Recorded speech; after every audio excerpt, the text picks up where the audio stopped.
10টা টাকা থাকে না ভিক্ষা দেওয়ার জন্য? আপনি দেনই নেই কখনো, আপনি দেনই নেই কখনো। দেশের বহু মহিলার কাছে ভিক্ষা দেওয়ার জন্য 5টা টাকা থাকে না। একটা ফকির আসবে 2 টাকা ভিক্ষা দিব, টাকা নাই তার কাছে, আপনি দেন না তাকে।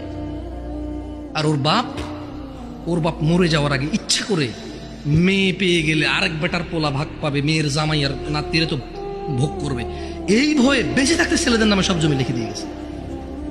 জালেম ওই মেয়েটাকে ফকির মিসকিন করে দিল।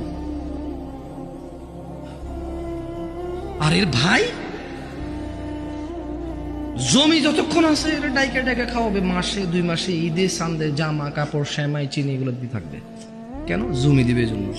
এখন ওই বোন চিন্তা করে, আরে যদি আমি সম্পদ নিয়ে আসি, যা একে তো সে ডাবল পাইলো, আমি অর্ধেক পাইলাম, একটুকু যদি নিয়ে আসি, ছেলে মেয়ে স্বামী নিজের দরকারে, বলে যে অংশ আনলে ধ্বংস হয়। তুই অংশ নিয়ে ধ্বংস হস না, ওর অংশ নিয়ে ধ্বংস হবে কেন রে? তোর বাপের অংশ তুই খাবি, তুই ধ্বংস হবি না। তোর বাপের অংশ তোর বোনে খাবে, সে তার বাপের অংশ খাবে, সেখানে ধ্বংস হবে। তোকে যা আল্লাহ নির্ধারণ করে দিয়েছে, নির্ধারক আল্লাহ, এখানে তোর অধিকার রেখেছে আল্লাহ, ওই মেয়ের জন্য অধিকার রেখেছে আল্লাহ, তুই খালি ধ্বংস হবি না, ও খালি ধ্বংস হবে কেন রে? এদেশের বাপ ভাই সবাই প্রায় জুলুম করে মেয়ের প্রতি, স্ত্রীর প্রতি, ইভেন মায়ের প্রতি।